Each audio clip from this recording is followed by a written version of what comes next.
Dahan-dahan kong isinalin ang umuusok na Earl Grey tea sa porselanang tasa habang nakayuko sa harap ng pamilya ng aking asawa. Bago pa man mailapag ang platito sa salamin, na mesa sinadya ni Celestine na banggain ang aking braso, dahilan upang bumuhos ang kumukulong likido ng direkta sa aking balikat hanggang sa aking dibdib. Tingnan ninyo, kuya. Bukod sa tanga na magnanakaw pa ang bayad utang mong asawa, matinis at maarteng sigaw ni Celestine habang nakaturo sa diamanteng kwintas na pamilyar sa lahat na ngayon ay nakasabit sa labas ng bulsa ng aking apron. Ang bawat patak ng mainit na tsaa ay parang likidong apoy na tumatagos sa aking balat, ngunit bago pa man ako makadaing isang malakas na puwersa ang tumama sa aking pisngi. Ang tunog ng paglapat ng palad ni Leandro sa aking mukha ay umalingaw-ngaw sa buong marangyang sala kasunod ng matinding pagkahilo na nagpatumba sa akin sa malamig na sahig na marmol. You are a disgrace, Amara, binili kita. Para pagsilbihan kami, hindi para pagnakawan ang pamilya ko. Nanggagalaiting sigaw ni Leandro. Ang panga niya ay nagigting at ang mga matang dati kong inasahang titingin sa akin ng may pagmamahal ay puno ngayon ng pandidiri. Mula sa kanyang mamahaling silya humakbang papalapit ang aking biyanan na si Doña Victoria. Tiningnan niya ako mula ulo hanggang paa na tila isang insekto na nakapasok sa kanyang malinis na pamamahay. Ano pa nga ba ang aasahan natin sa isang hampas lupang ginamit lang ang sakit ng ama para makapasok sa mansyong ito? Malamig na pahayag ng matanda, ang bawat salita ay sadyang pinatalim para sumugat. Utang ninyo ang buhay ng tatay mo sa amin, Amara. Kung hindi dahil sa awa ng anak ko, baka matagal nang nabubulok sa sementeryo ang ama mo. At ito ang igaganti mo, ang magnakaw ng alahas na ipapamana pa sana sa totoong magiging asawa ni Leandro. Nagsalubong ang mga kilay ni Leandro. Inutusan niya ang isa sa mga tauhan na kumuha ng papel at pulpen. Pirmahan mo ang confession of theft na ito, Amara. Aaminin mong ninakaw mo ang heirloom ng mga Villarreal, utos ni Leandro, habang marahas na itinutulak ang papel sa aking harapan. Kapag hindi ka pumirma ngayon din, tatawagan ko ang ospital. Ipapahugot ko ang life support ng tatay mo. Gusto mong subukan kung hanggang saan ang kaya kong gawin? Sa gitna ng nag-aapoy kong balikat at namamagang pisngi, tila huminto ang pag-ikot ng mundo. 3 taon. 3 taon kong isinangla ang aking kaluluwa, kinain ang lahat ng pangiinsulto, at nagpakababa bilang isang alipin sa ngalan ng utang na loob para lamang mauwi sa ganitong murang palabas. Nawala ang lahat ng takot ko. Ang dating pusong laging nagpapaumanhin at umaasa sa awa ay nabasag at mula sa mga durog na piraso nito ay umusbong ang isang kaisipang kasing lamig ng yelo. Dahan-dahan akong tumayo. Hindi ko ininda ang hapdi ng lapnos sa aking balikat. Hindi ako umiyak. Hindi ako nagmakaawa. Sa halip inayos ko ang gusot sa aking palda, tumingin ng diretso sa mga mata ni Leandro at gumuhit ang isang tipid at mapangutyang ngiti sa aking mga labi. Gawin ninyo, malamig kong tugon, walang kahit anong panginginig sa aking boses na nagpagulat sa kanilang tatlo. Nanlaki ang mga mata ni Celestine. Nabaliw na yata ang babaeng ito, kuya. Ibinaling ko ang aking paningin sa kapatid ng aking asawa. Sige, tawagan niyo ang ospital. Pero bago niyo gawin iyan, siguraduhin mong malinis ang mga kuko mo, Celestine.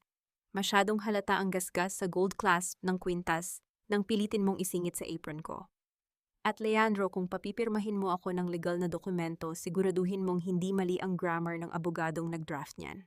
Nakita ko ang pagtaas ng dibdib ni Leandro dahil sa matinding galit at pagkapahiya, dahil sa kawalan ng maibabatong salita.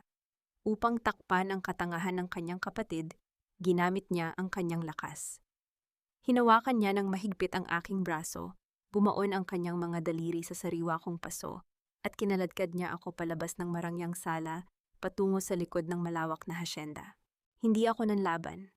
Habang kinakaladkad niya ako sa mabato at madilim na daan patungo sa lumang bodega ng mga pananim, tahimik kong kinapa ang loob ng aking palda. Nandoon pa rin ito. Ang maliit na memory card na naglalaman ng 3 taong double accounting at tax evasion records ng Villarreal Group of Companies. Hayaan mong ikulong niya ako.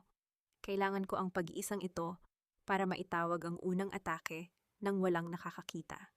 Marahas niya akong itinulak papasok sa madilim at maalikabok na bodega.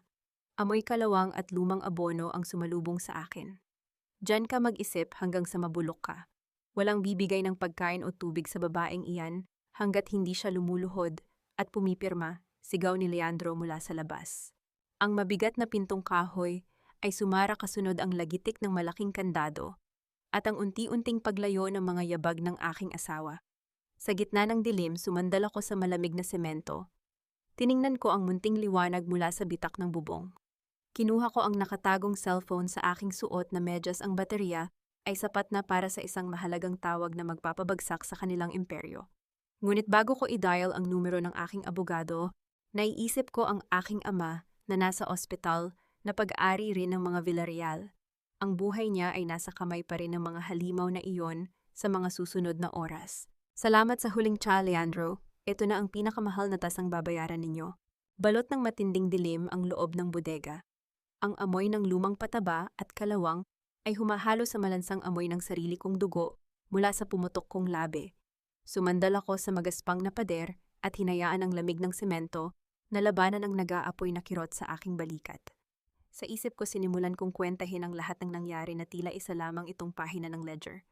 3 taong pamumuhunan ng pasensya paglilingkod at pagtitiis para mabayaran ang buhay ng aking ama. Ang nathiriyot to akin ay isang pasong hindi na mabubura at pagtataksil na walang kapatawaran. Lugi ang negosyo at oras na para bawiin ang aking kapital. Napatigil ang pag-ikot ng aking isip nang makaramdam ako ng hangin mula sa maliit na siwang ng pinto. Sa likuran ng daan ang ginagamit lamang para sa mga sako ng palay. Dahan-dahang bumukas ang kahoy na hamba.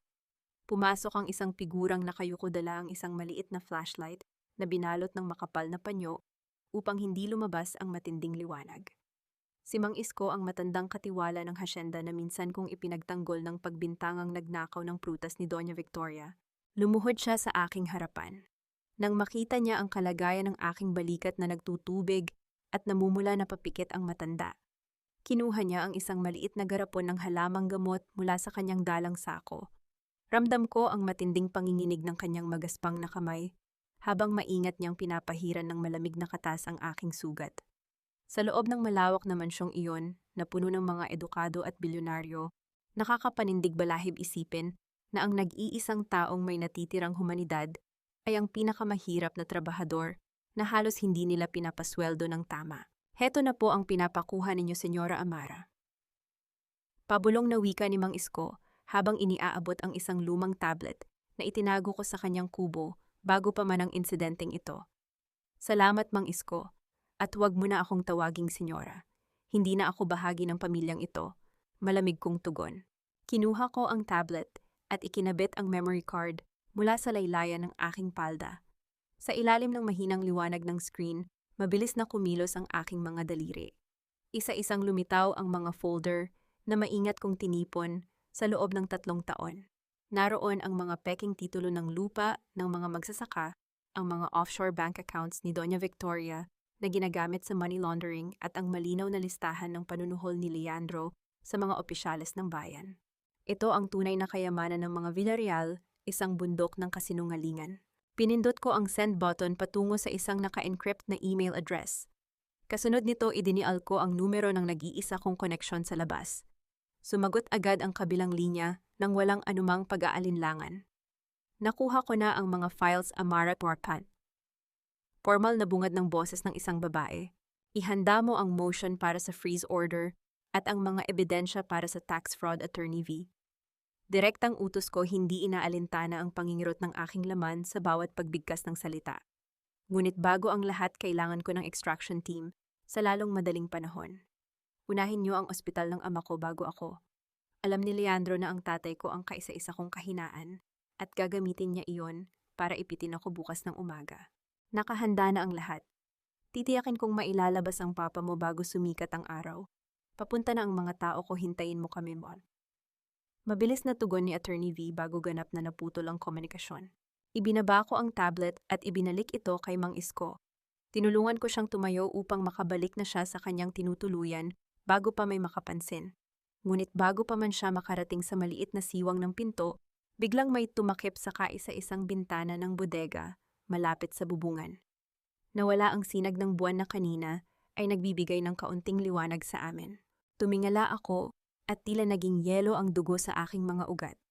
Mula sa madilim na kwadro ng bintana, isang pamilyar na anino ang nakatayo sa labas tahimik na nakamasid sa bawat galaw namin. Hindi ito si Leandro at lalong hindi ito si Celestine. Ang malamig at matalim na titig ng matang iyon ay pagmamay-ari ng tagapag-ayos ng mga maduduming trabaho ni Doña Victoria. Nakita niya ang tablet. Nakita niya si Mang Isko. Ang lihim kong pag-atake na sana ay gigiba sa kanilang kaharian ay nabunyag bago pa man ito tuluyang magsimula. Sininghap ko ang malamig na hangin habang nanatiling nakatitig sa anino sa bintana. Ang tagapag-ayos ni Doña Victoria, ang lalaking tinatawag nilang haring dahil sa pagiging tahimik, ngunit nakamamatay nito ay hindi umimik. Hinintay ko ang pagtawag niya ng mga gwardya o ang pagbuwag niya sa pinto ng bodega, ngunit sa halip dahan-dahan siyang umatras hanggang sa tuluyang nilamon ng dilim ang kanyang bulto. Ibinalik niya ang liwanag ng buwan sa amin na tila nag-iwan ng isang tahimik na banta na mas nakakakilabot kaysa sa anumang sigaw. Umalis ka namang Isko. Mabilis ngunit mahinang utos ko itinutulak ang nanginginig na matanda patungo sa maliit na siwang ng pinto. Dumaan ka sa likod ng taniman ng tubo at huwag na huwag kang babalik dito kahit anong mangyari. Nang makasiguro akong ligtas, nang nakaalis ang matanda, muli akong sumandal sa malamig na pader, hinihintay ang pagdating ng bagyo. Hindi nagtagal ang ingay ng mabibigat na yabag ay dumagundong papalapit. Bumukas ang malaking pintuan at pumasok si Leandro. Wala na ang nag-aalab na galit sa kanyang mukha. Pinalitan ito ng isang malamig at kalkuladong anyo ng isang negosyante na nakaharap sa isang problemang kailangan ng tapusin. Lumapit siya sa akin, hawak ang isang puting papel at isang mamahaling ballpen. Ibinato niya ang dokumento sa aking kandungan. Nakita ka ni Haring na may ginagamit na device, Amara. Hindi ko alam kung kanino ka humihingi ng tulong, pero sasabihin ko sa iyo ngayon na wala kang kawalat kalmadong panimula ni Leandro habang pinagmamasdan ng aking sugatang balikat na walang nikatiting na pagsisisi. Pirmahan mo ang confession of theft na ito. Isinulat dyan na ibebenta mo sana ang kwintas para pambayad sa patuloy na dialysis ng tatay mo. Kung pipirmahan mo ito ngayon, ipapasok ko sa rehabilitation center ang ama mo at papalabasin ko na isa lamang itong hindi pagkakaunawaan sa pamilya. Tiningnan ko ang papel. Ang bawat letra ay sumisigaw ng pandaraya. Ginamit niya ang sakit ng ama ko para itali ang aking leeg sa isang kasalanang hindi ko ginawa, isang klasiko at maduming taktika ng pamilya Villarreal para mapanatili ang kanilang perpektong reputasyon. Hinarap ko siya ng diretso sa mga mata.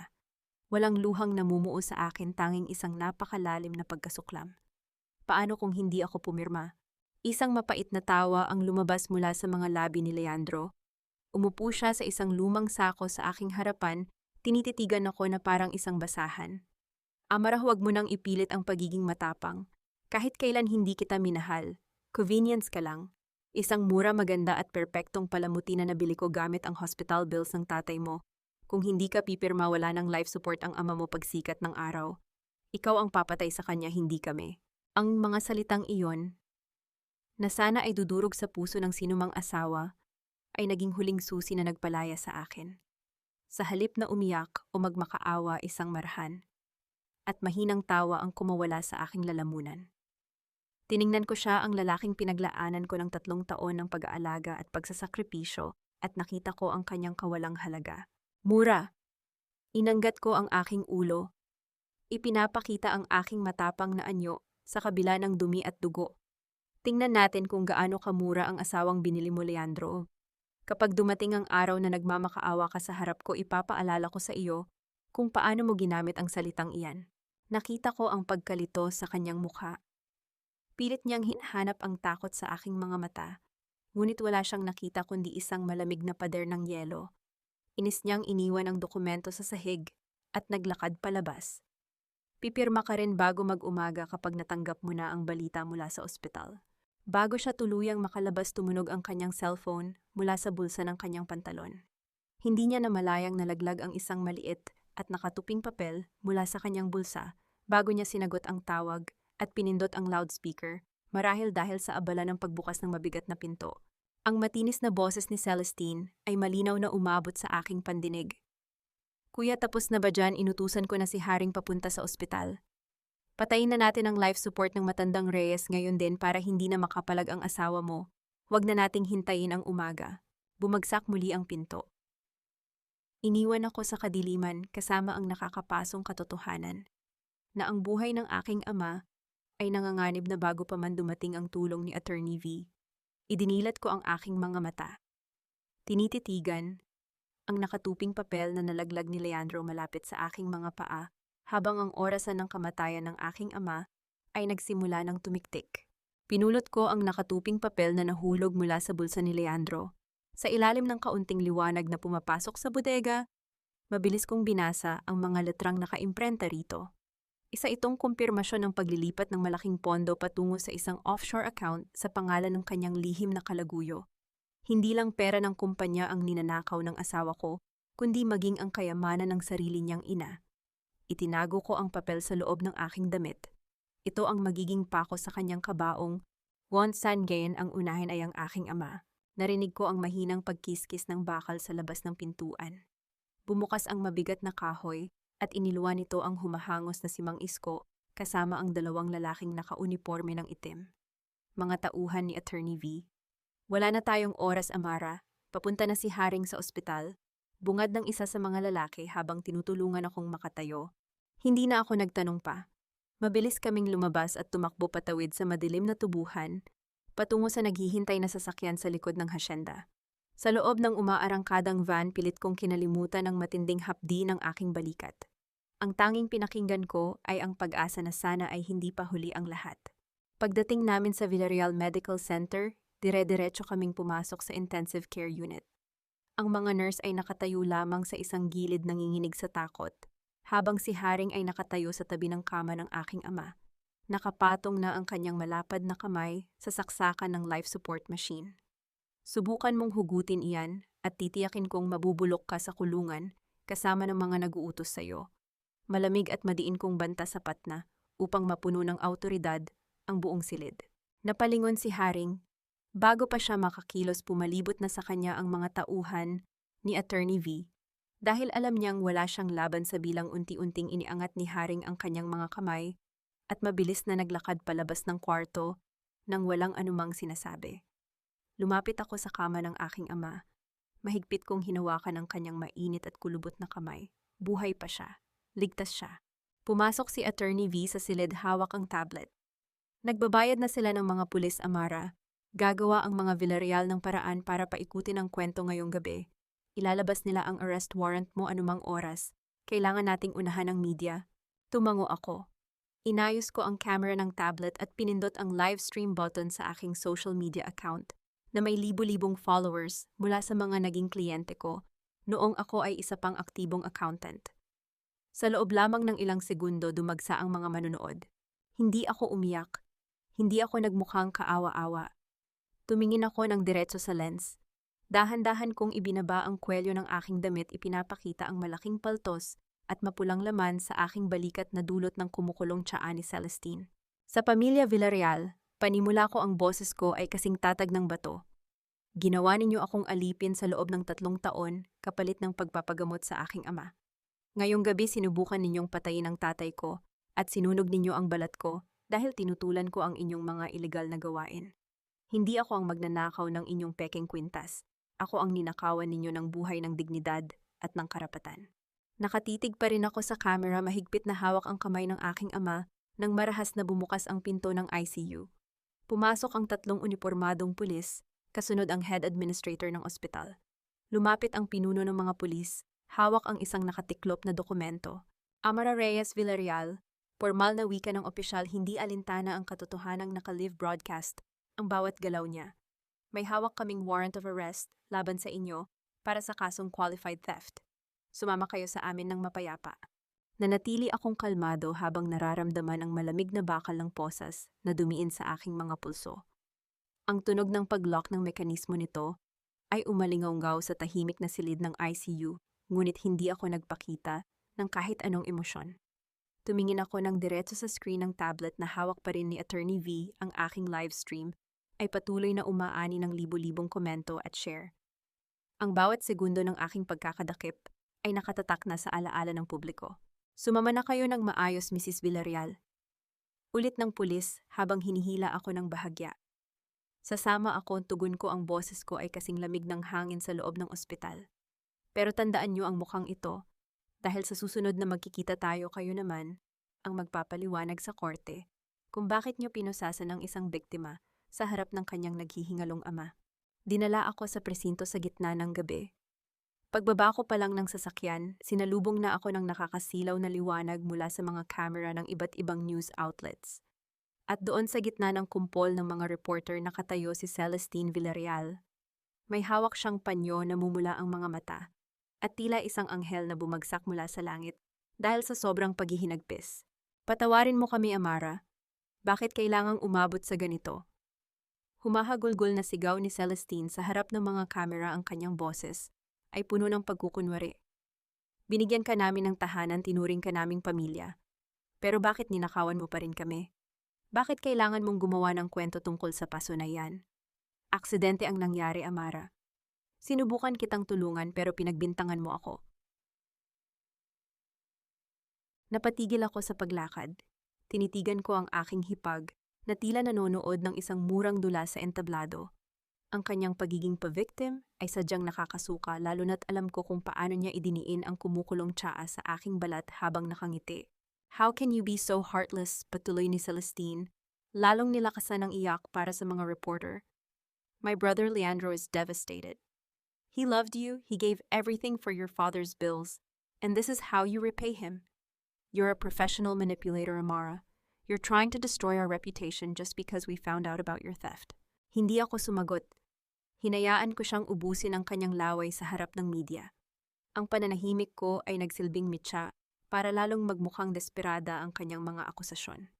Ipinasok ako sa loob ng selda. Makalipas ang 1 oras, dumating si Doña Victoria. Pinalabas niya ang mga pulis para kami lang ang magkaharap. Inilapag niya ang kanyang mamahaling Hermes na bag sa ibabaw ng maruming lamesa at naglabas ng isang tsekeng nagkakahalaga ng 5 milyong piso. Ito ang huling pagkakataon mo, Amara.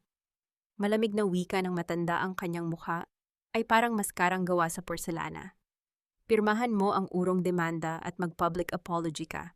Sabihin mo na nag-hallucinate ka lang dahil sa stress. Kunin mo ang perang ito at umalis ka ng Pilipinas kasama ang tatay mo. Huwag mo nang subukang kalabanin ng mga Villarreal dahil magtatapos ka lang sa ilalim ng lupa. Kinuha ko ang tseke.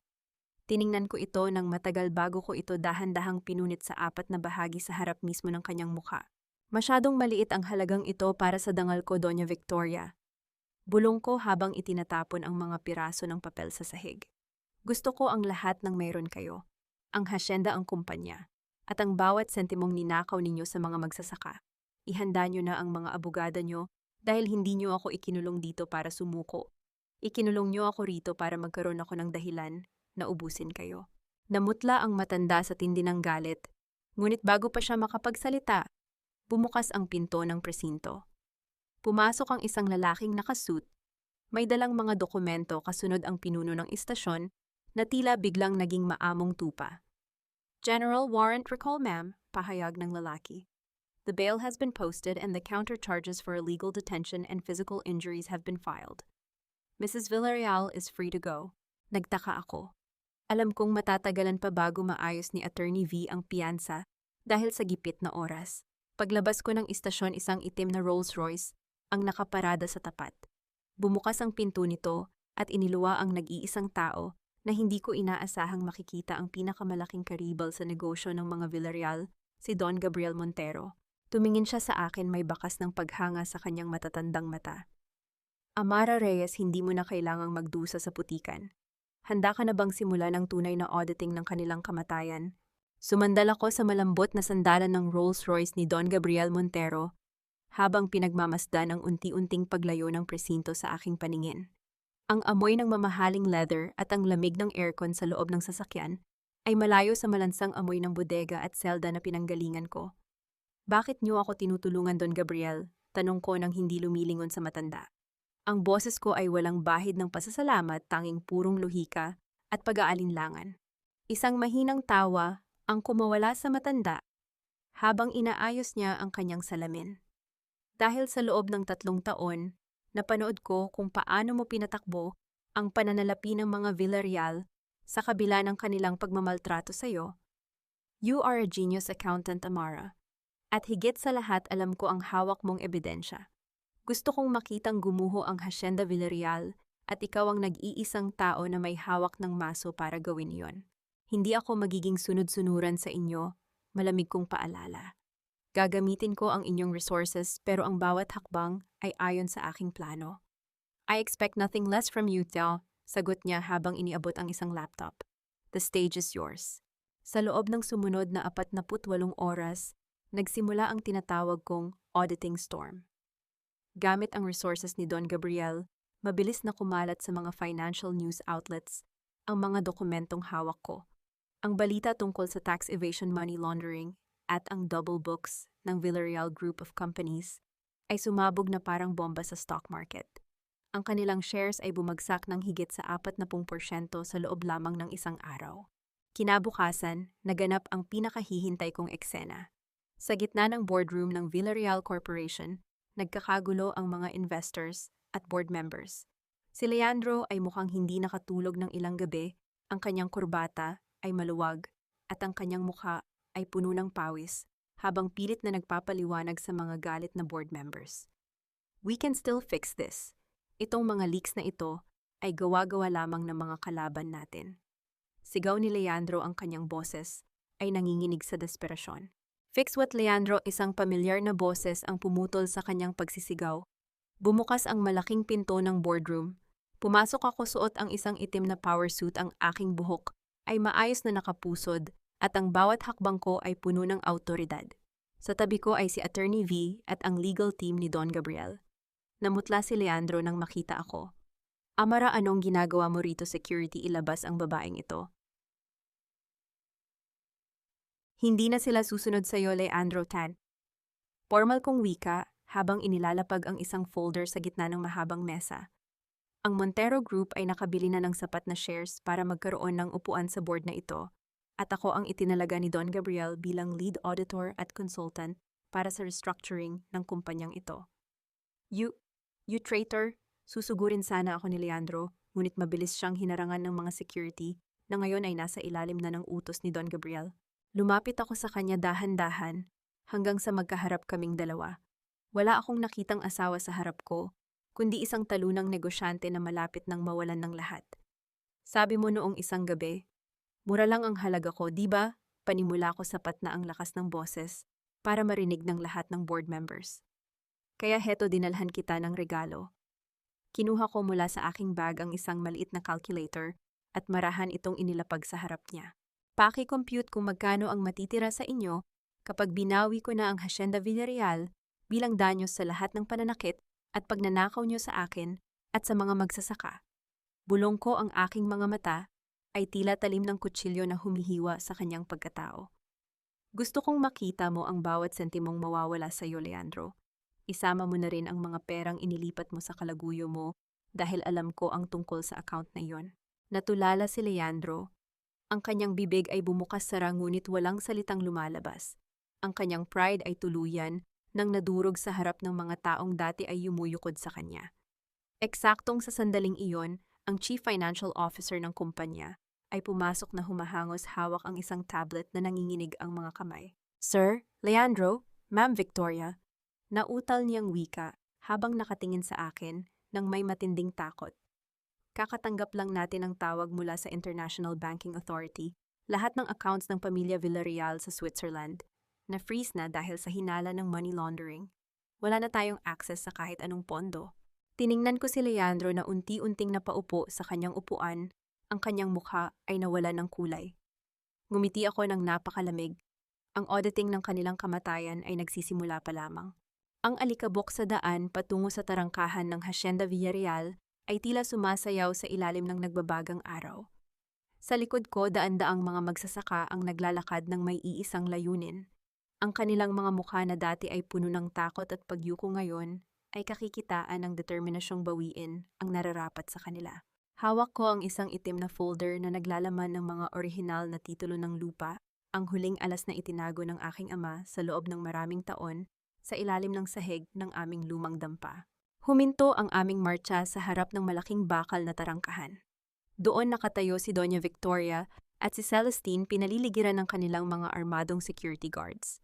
Ang matanda ay pilit na itinatago ang panginginig ng kanyang kamay habang nakahawak sa payong samantalang si Celestine ay namumutla at tila malapit ng mawalan ng bait.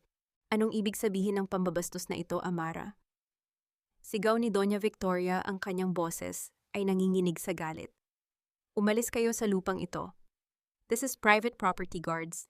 Itaboy nyo ang mga hampas lupang iyan. Ngunit walang kumilos sa mga guards. Nagkatinginan sila tila nararamdaman ang bigat ng katarungang paparating.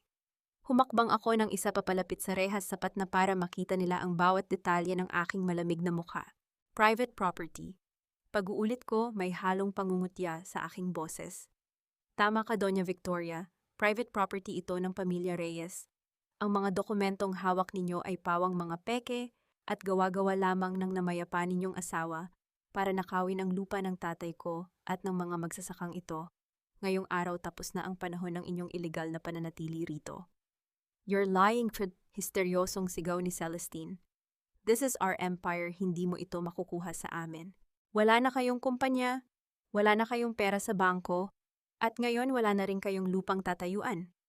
Tugon ko habang dahan-dahang binubuksan ang folder at ipinapakita ang mga dokumentong may tatak ng National Land Authority. The court has issued an immediate cease and desist order. Ang Hacienda Villarreal ay isa ng Hacienda Reyes simula sa segundong ito. Kasabay ng aking pagpirma sa dokumento sa harap ng mga autoridad, nakasama namin dahan-dahang binuksan ni Mang Isko ang malaking kandado ng tarangkahan. Ang tunog ng bumubukas na bakal ay tila musika ng kalayaan para sa lahat.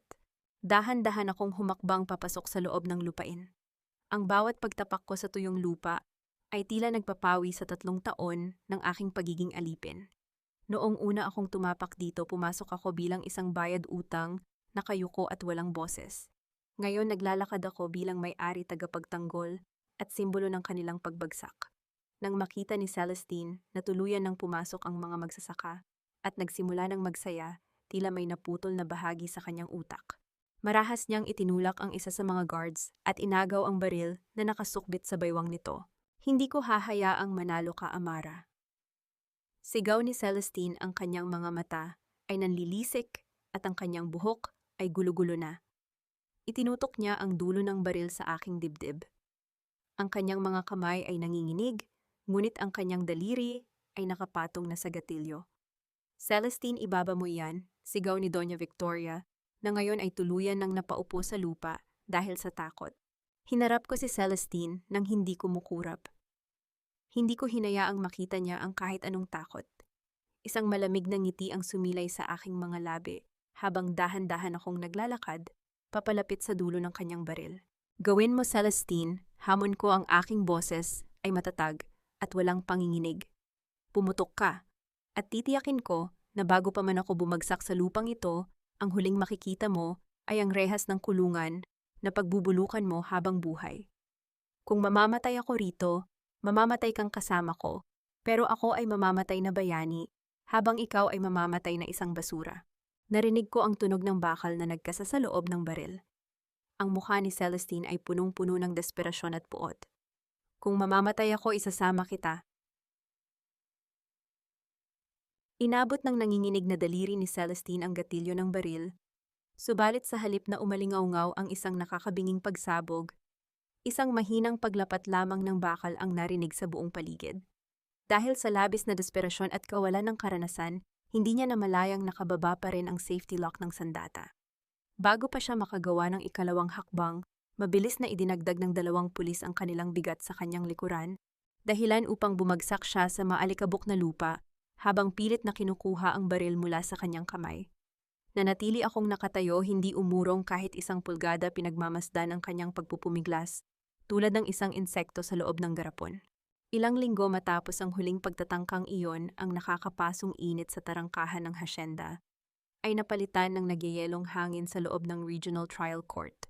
Nakaupo ako sa tabi ni Attorney V, suot ang isang simpleng puting kasuotan na sumisimbolo sa kalinisang pilit nilang dinungisan. Sa kabilang ibayo ng silid, nakaupo si Leandro, ang kanyang mukha ay tila tumanda ng 1 dekada. Sa kanyang tabi ay si Celestine, suot ang kulay kahel na uniforme ng bilangguan, dahil sa kasong attempted murder na isinampa ko. Your Honor, we present Exhibit D, ang original na security footage mula sa lumang kamera ng bodega na nagpapakita ng tunay na nangyari noong gabi ng anibersaryo. Formal na manifesto ni Attorney V habang inililipat ang atensyon ng lahat sa malaking screen sa gitna ng hukuman. Tumakbo ang video. Malinaw na ipinakita sa madilim na kulay ng lumang camera kung paano ko inilapag ang tasa at kung paano sinadya ni Celestine na itabig ang aking braso. Nakita ng buong korte ang pag-arko ng aking katawan dahil sa kumukulong tubig at ang marahas na sampal ni Leandro na nagpatumba sa akin. Walang anumang ingay na nagmula sa video, ngunit ang bawat galaw ay sapat na upang magpadala ng kilabot sa lahat ng manonood. It's fake edited, yan gawa-gawa lang nila ang video na iyan para sirain kami. Histeryosong sigaw ni Celestine, ang kanyang mga kamay ay mahigpit na nakakapit sa kahoy na barandilya. Pilit niyang hinahanap ang suporta ng kanyang ina, ngunit si Doña Victoria ay nakayuko lamang hindi makatingin ng diretso sa hukom. Dahil sa takot, na tuluyang lumubog kasama ng kanyang kapatid, biglang tumayo si Leandro. Ang kanyang mga mata ay nanlalaki puno ng pagkamakasarili, na lalo pang nagpababa sa kanyang pagkatao sa aking paningin. Your Honor, I had nothing to do with the planning, ang kapatid ko. Ang nag-isip ng lahat. She is mentally unstable. Ako ang biktima rito, pinaniwala niya akong nagnakaw ang asawa ko. Pakiusap ni Leandro ginagamit ang kanyang sariling dugo bilang kalasag upang iligtas ang sarili. Lumingon si Celestine sa kanyang kuya. Ang kanyang bibig ay bahagyang nakaawang dahil sa matinding pagtatraidor na narinig. Ang pamilyang dating nagmamalaki sa kanilang walang dungis na reputasyon ay ngayon ay nagkakasakitan sa harap ng batas. Tulad ng mga nagugutom na hayop. Wala akong naramdamang awa. Tiningnan ko lamang si Leandro at binigyan siya ng isang napakatipid na ngiti ng panghahamak. Kasunod ng video, isa-isang tumestigo ang mga dating magsasaka at mga kasambahay ng mga Villarreal. Inilantad nila ang mga peking titulo, ang pananakot at ang paggamit ng dahas ng pamilya upang panatilihin ang kanilang kapangyarihan. Ngunit sa kalagitnaan ng huling testimonya, napansin ko ang isang kakaibang pangyayari. Ang upuan ng Lead Defense Counsel ng mga Villarreal ay walang laman. Simula nang magdeklara ng maikling recess kani-kanina lamang, hindi na bumalik ang kanilang abogado, bit-bit ang kanyang itim na briefcase, tila isang dagang unang tumalon mula sa isang lumulubog na barko. Wala silang natirang depensa. Isang malakas na pagbagsak ng kahoy mula sa kamay ng hukom ang pumutol sa ingay ng silid. Natahimik ang lahat. Based on the overwhelming evidence and testimonies presented, the court finds the defendants, Leandro Villarreal and Celestine Villarreal, guilty beyond reasonable doubt for serious physical injuries, illegal detention, and multiple counts of falsification of public documents. Buo at makapangyarihang pahayag ng hukom. Idinagdag pa nito ang kautusan na ibalik ang lahat ng nakamkam na lupa at ang patuloy na pag-iimbestiga sa kanilang mga offshore accounts. Sa sandaling iyon, ipinikit ko ang aking mga mata. Isang mainit na patak ng luha ang dahan-dahang naglakbay mula sa aking pilikmata patungo sa aking pisngi. Hindi ito luha ng pait o sakit. Ito ang bigat ng 3 taon na tuluyang nahulog mula sa aking balikat, ang luha ng isang ibong tuluyan nang nakawala sa ginintuang hawla. Ito ang aking hustisya. Habang sa pilitang kinakaladkad ng mga pulis palabas ng courtroom ang nagwawalang si Celestine upang pusasan, marahas siyang lumingon sa akin. Ang kanyang mga mata ay nag-aapoy sa puot.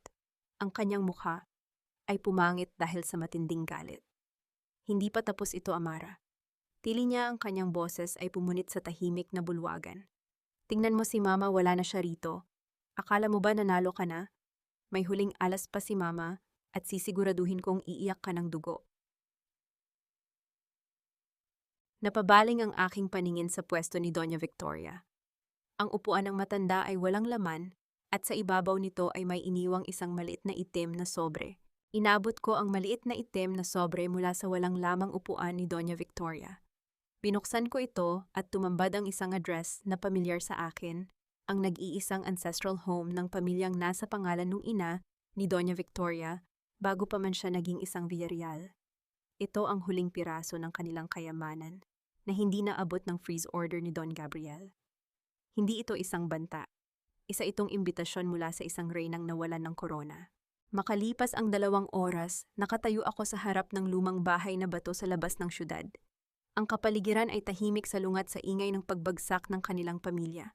Pumasok ako sa loob. Nakaupo si Doña Victoria sa isang sinaunang silyang gawa sa nara nakaharap sa isang malaking bintana na tinatagos ng papalubog na araw. Kahit na alam niyang nasa kulungan na ang kanyang mga anak, ang kanyang likod, ay nanatiling tuwid, pilit na kumakapit sa kakarampot na dangal na natitira sa kanya. Sa huli, isang Reyes pa rin ang pumasok sa aking pamamahay. Malamig na panimula ng matanda nang marinig niya ang aking mga hakbang. Hindi siya lumingon. Inagaw mo ang lahat, Amara. Ipinakulong mo ang mga anak ko, kinuha mo ang lupain namin, at sinira mo ang pangalan ng mga Villarreal. Masaya ka na ba sa kakarampot na tagumpay ng isang katulad mo? Naglakad ako papalapit hanggang sa magkaharap kami. Ang kanyang mukha ay puno ng mga kulubot ng stress, ngunit ang kanyang mga mata ay nanatiling mapagmataas. Ang utang na loob na madalas niyang gamitin upang igapos ako ay tila isang lason na patuloy niyang iniluluwa. Hindi ko inagaw ang anumang bagay, Doña Victoria. Kalmado kong sagot ang aking boses ay walang bahid ng galit, tanging kapayapaan ng isang taong nakakaalam ng katotohanan. Ibinigay lang ng batas kung ano ang nararapat. At tungkol sa pangalan ng inyong pamilya, hindi ako ang sumira nito. Kayo ang nagbaon sa sarili ninyo nang magpasya kayong gawing negosyo ang buhay at dangal ng ibang tao.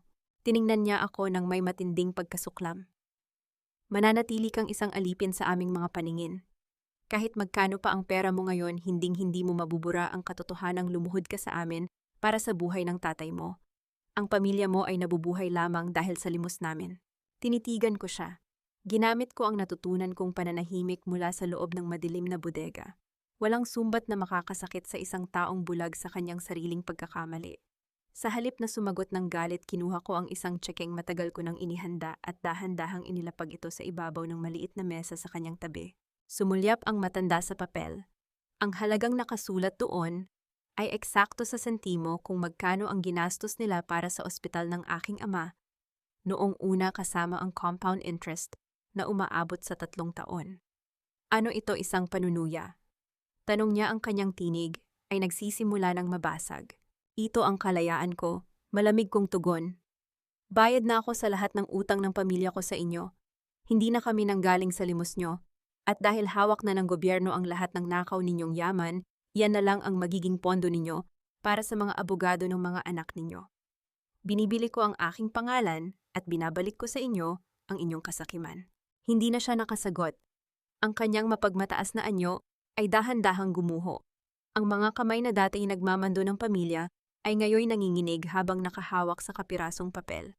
Tumalikod ako at nagsimulang maglakad palabas ng lumang bahay. Sa bawat hakbang ko palayo, naramdaman ko ang pagputol ng mga ginintuang tanikala na matagal nang pumulupot sa aking pagkatao.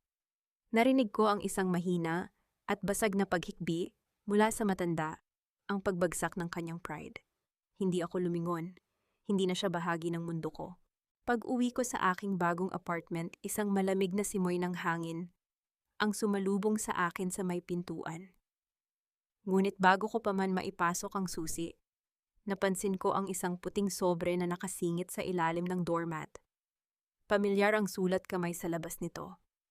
Galing ito kay Leandro. Walang selyo, walang pangalan ng nagpadala, tanging ang pangalan ko lamang. Ang nipis ng sobre ay tila nagbabadya ng isang huling panlilinlang o isang tuluyang pagwawakas ng buhay na ayaw niyang panagutan sa loob ng rehas. Tinitigan ko ang puting sobre na nakalatag sa ibabaw ng aking kitchen counter.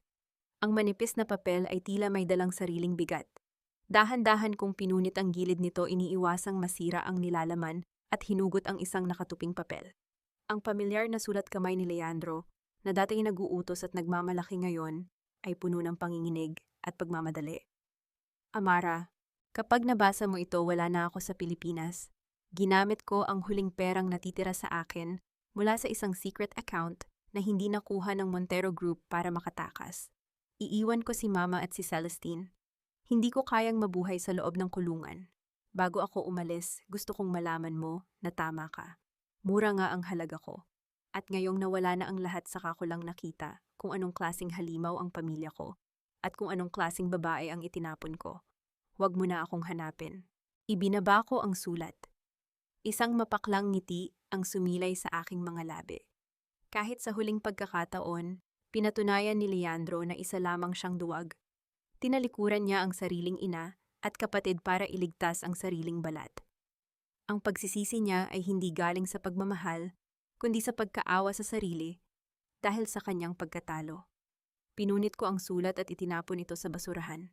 Wala na siyang puwang sa panibagong pahina ng aking buhay. Makalipas ang 3 taon. Ang sikat ng araw ay nagpapaliwanag sa malawak at luntiang taniman ng Hacienda Reyes. Ang dating lupain na pinaghaharian ng takot at pagkaalipin ay isa na ngayong maunlad na community enterprise. Ang bawat magsasaka na dating yumuyo ko ay naglalakad na, nang may ngiti at hawak ang sarili nilang mga titulo. Nakaupo ako sa loob ng aking opisina na matatagpuan mismo sa dating kwarto kung saan ako laging pinapagalitan ni Doña Victoria. Ngayon ang silid na ito ay puno ng mga blueprints, mga produkto ng aming bagong export line at mga dokumento ng patuloy na paglago ng aming kooperatiba. Pumasok ang aking ama hindi na nakakabit sa mga makina kundi naglalakad ng matuwid, suot ang isang simpleng barong at may dalang isang tasa ng kape. Handa na ba ang anak ko para sa kanyang parangal mamaya? Nakangiting tanong ng aking ama habang inilalapag ang kape sa aking mesa. Kayo ang tunay na parangal ko, tay. Sagot ko habang mahigpit na niyayakap ang matanda. Ang kanyang presensya ay ang kaisa-isang patunay na ang lahat ng sakit na pinagdaanan ko ay naging sulit. Nang gabing iyon, ang grand ballroom ng isa sa pinakamalaking hotel sa Maynila ay napuno ng mga kilalang negosyante at mga leader ng komunidad. Nakatayo ako sa entablado, suot ang isang eleganteng pulang gown na sumisimbolo sa aking muling pagkabuhay. Tanggap ko ang parangal bilang Woman of the Year dahil sa pagtatagumpay ng Reyes Empowerment Hub, isang organisasyong nagbibigay ng trabaho at legal na tulong sa mga babaeng biktima ng pang-aabuso sa loob ng pamilya. Hawak ang aking tropeyo, humarap ako sa mikropono. Ang buong bulwagan ay tumahimik. Sa loob ng mahabang panahon, tinuruan ng mga babae na ang pagiging mabuti ay nangangahulugan ng walang hanggang pagtitiis. Panimula ko ang aking boses ay umaalingaw-ngaw ng may pambihirang lakas. Pero ang dignidad ay hindi kailanman maaaring gawing kabayaran sa anumang utang. Hindi tayo ginawa para maging palamuti o bayad utang ng sinuman. Ang tunay na lakas ay hindi nasusukat sa kung gaano karami ang kaya nating tiisin, kundi sa kung gaano katapang nating binabasag ang mga tanikala na pilit na ibinabalot sa atin. Ang parangal na ito ay hindi para sa akin. Ito ay para sa bawat babaeng naniwalang tapos na ang kanilang kwento, ngunit piniling bumangon muli. Isang nakakabinging palakpakan ang pumuno sa buong silid.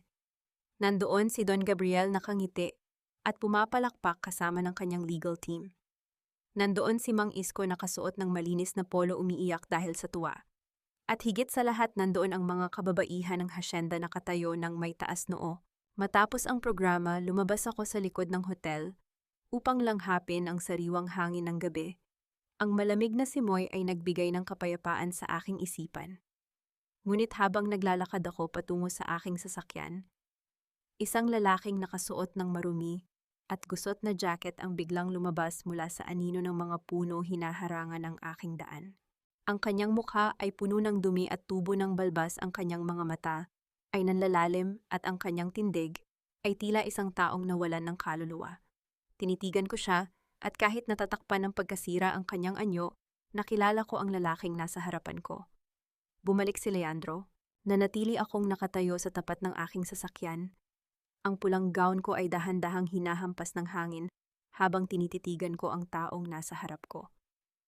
Kung hindi ko narinig ang kanyang boses, baka napagkamalan ko siyang isang pulubing naligaw lamang sa labas ng hotel. Ang dating makinis at mapuputing balat ni Leandro ay ngayon ay tila sunog sa araw at puno ng libag. Ang kanyang mga mata na dati puno ng kayabangan ay ngayon ay may bahid ng takot at matinding gutom. Amara? Ang boses niya ay basag, tila may mga bubog sa kanyang lalamunan. Amara, ikaw nga. Hindi ako gumalaw, hindi ako nagpakita ng kahit anong gulat o awa. Pinagmasdan ko siya mula sa kanyang maruming sapatos hanggang sa kanyang gulugulong buhok. Nararamdaman ko ang amoy ng alak at hininga ng isang taong matagal nang hindi kumakain ng maayos. Sino ka? Malamig kong tanong. Ang dalawang salitang iyon ay sapat na upang makita ko ang pagbagsak ng kanyang mga balikat. Amara, huwag mo naman akong tratuhin ng ganyan. Ako ito, si Leandro. Humakbang siya ng isa, ngunit mabilis siyang hinarangan ng aking security guard. Patawarin mo ako, Amara. Nagkamali ako. Nawala ang lahat sa akin sa ibang bansa. Naloko ako ng mga naging kasosyo ko at ngayon wala na akong matuluyan. Pagod na ako. Isang tipid na ngiti ang sumilay sa aking mga labi. Ang lalaking ito na dati ay itinuturing akong isang piraso ng gamit na binili niya ay ngayon ay humihingi ng puwang sa aking mundo. Patawad. Pag-uulit ko ang boses ko ay kasing tatag ng bakal. Leandro, ang salitang patawad ay para sa mga taong may nagawang pagkakamali. Ang ginawa ninyo sa akin ay hindi pagkakamali. Iyon ay isang desisyon. Pinili ninyong saktan ako, pinili ninyong itaboy ako, at pinili ninyong iwan ang sarili ninyong ina at kapatid sa gitna ng unos para lang iligtas ang sarili mo. Nagbago na ako, Amara, pakiusap. Kahit bilang trabahador mo lang sa hasyenda. Kahit anong trabaho tatanggapin ko. Tulungan mo lang ako. Pagmamakaawa niya at sa isang iglap bumagsak siya sa kanyang mga tuhod sa harap ko. Ang bawat paghikbi niya ay tila isang desperadong pagtatangka na makuha ang aking awa. Tumingin ako sa paligid.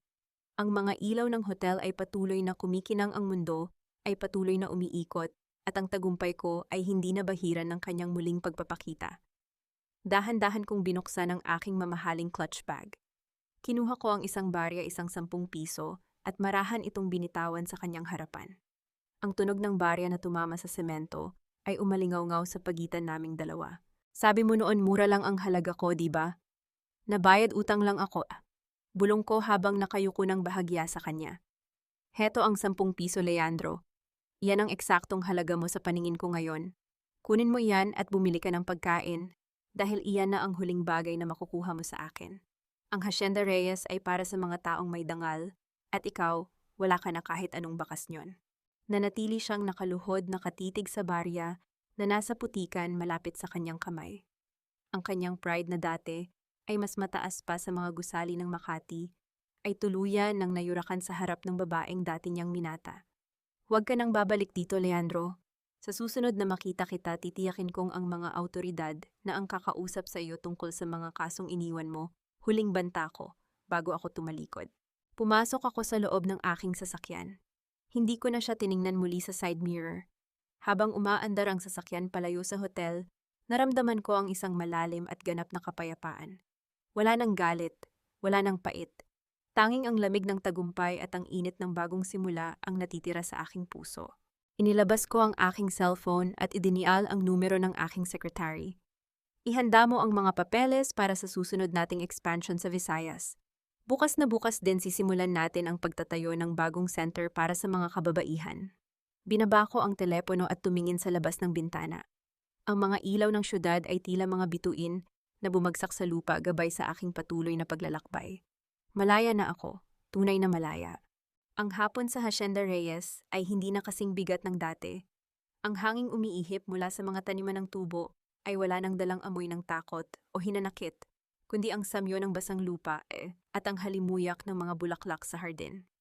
Nakaupo ako sa beranda ng aming bahay habang pinagmamasdan ng unti-unting paglubog ng araw na nagbibigay ng ginintuang kulay sa buong paligid. Mula rito, natatanaw ko ang mga bata na masayang nagtatakbo sa tapat ng paaralang itinayo namin sa loob ng komunidad. Nakikita ko ang mga kababaihan ng Reyes Empowerment Hub na naglalakad ng may taas noo, bitbit ang kanilang mga gawang produkto na ngayon ay kinikilala na sa iba't ibang panig ng bansa. Ang bawat isa sa kanila ay may sariling kwento ng pait, ngunit tulad ko, pinili nilang gamitin ang mga luhang iyon upang patubuin ang binhi ng kanilang bagong buhay. Lumapit ang aking ama, bitbit ang isang tray ng merienda. Maaliwalas ang kanyang muka, malayo sa maputla, at hirap na anyo niya noong mga panahong nasa ilalim kami ng kapangyarihan ng mga Villarreal. Dahan-dahan akong tumayo at kinuha ang kanyang kamay upang magmano. Isang simpleng kilos ng paggalang na ngayon ay ginagawa ko ng may buong pagmamahal, hindi dahil sa obligasyon, kundi dahil sa pasasalamat. Tapos na ang auditing para sa buwan na ito, Amara.